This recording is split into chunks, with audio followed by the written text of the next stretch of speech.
US, Pakistan face each other again on Afghanistan threats. The Taliban's takeover of Kabul has deepened the mutual distrust between the US and Pakistan, putative allies who have tangled over Afghanistan. But both sides still need each other as the Biden administration looks for new ways to stop terrorist threats in Afghanistan. It probably will look again to Pakistan, which remains critical to US intelligence and national security because of its proximity to Afghanistan and connections to the Taliban leaders now in charge. Over 2 decades of war, American officials accused Pakistan of playing a double game by promising to fight terrorism and cooperate with Washington while cultivating the Taliban and other extremist groups that attacked U.S. forces in Afghanistan. Islamabad pointed to what it saw as failed promises of a supportive government in Kabul after the U.S. drove the Taliban from power after the attacks of September 11, 2001, as extremist groups took refuge in eastern Afghanistan and launched deadly attacks throughout Pakistan.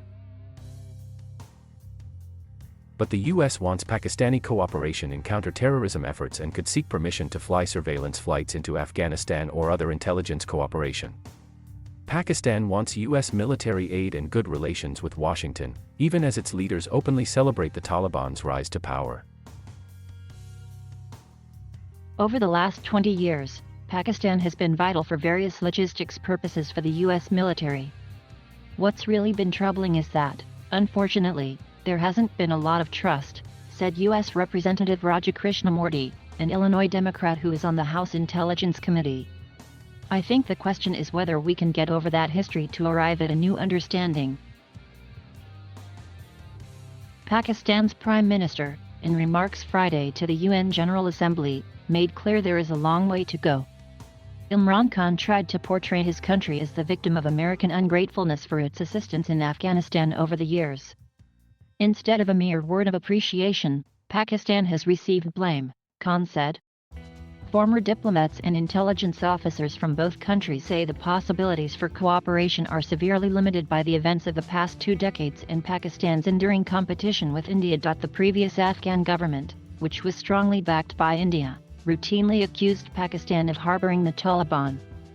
The new Taliban government includes officials that American officials have long believed are linked to Pakistan's spy agency, the Inter-Services Intelligence.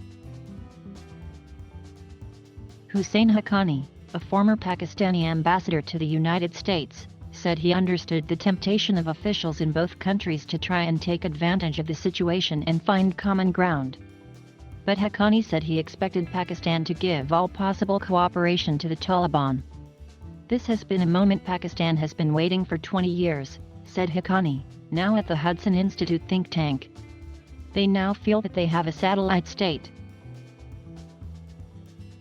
U.S. officials are trying to quickly build what President Joe Biden calls an over-the-horizon capacity to monitor and stop terrorist threats. Without a partner country bordering Afghanistan, the U.S. has to fly surveillance drones long distances, limiting the time they can be used to watch over targets. The U.S. also lost most of its network of informants and intelligence partners in the now-deposed Afghan government, making it critical to find common ground with other governments that have more resources in the country. Pakistan could be helpful in that effort by allowing overflight rights for American spy planes from the Persian Gulf or permitting the U.S. to base surveillance or counter-terrorism teams along its border with Afghanistan. There are few other options among Afghanistan's neighbors. Iran is a U.S. adversary and Central Asian countries north of Afghanistan all face varying degrees of Russian influence. There are no known agreements so far. CIA Director William Burns visited Islamabad this month to meet with General Qamar Javed Bajwa, Pakistan's Army Chief, and Lieutenant General Faiz Hamid, who leads the ISI, according to a Pakistani government statement. Burns and Hamid have separately visited Kabul in recent weeks to meet with Taliban leaders. The CIA declined to comment on the visits. Pakistani Foreign Minister Shah Mahmood Qureshi noted this past week that Islamabad had cooperated with U.S. requests to facilitate peace talks before the Taliban takeover and that it had agreed to U.S. military requests throughout the war. We have often been criticized for not doing enough, Qureshi told the Associated Press on Wednesday. But we've not been appreciated enough for having done what was done. Qureshi would not directly answer whether Pakistan would allow the basing of surveillance equipment or overflight of drones. They don't have to be physically there to share intelligence, he said of the US. There are smarter ways of doing it. The CIA and ISI have a long history in Afghanistan, dating to their shared goal of arming bands of mujahideen, freedom fighters, against the Soviet Union's occupation in the 1980s. The CIA sent weapons and money into Afghanistan through Pakistan. Those fighters included Osama bin Laden.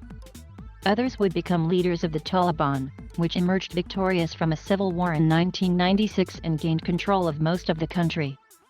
The Taliban gave refuge to bin Laden and other leaders of al-Qaeda, which launched deadly attacks on Americans abroad in 1998 and then struck the U.S. on September 11, 2001.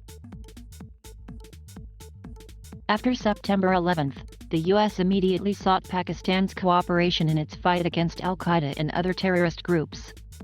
Declassified cables published by George Washington University's National Security Archive show officials in President George W. Bush's administration made several demands of Pakistan, from intercepting arms shipments heading to al-Qaeda to providing the U.S. with intelligence and permission to fly military and intelligence planes over its territory. The CIA would carry out hundreds of drone strikes launched from Pakistan targeting al-Qaeda leaders and others alleged to have ties to terrorist groups. Hundreds of civilians died in the strikes, according to figures kept by outside observers, leading to widespread protests and public anger in Pakistan. Pakistan continued to be accused of harboring the Taliban after the US-backed coalition drove the group from power in Kabul. And bin Laden was killed in 2011 by U.S. Special Forces in a secret raid on a compound in the Pakistani city of Abbottabad, home to the country's military academy. The bin Laden operation led many in the U.S. to question whether Pakistan had harbored bin Laden and angered Pakistanis who felt the raid violated their sovereignty.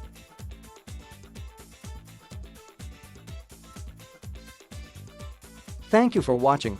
Please subscribe.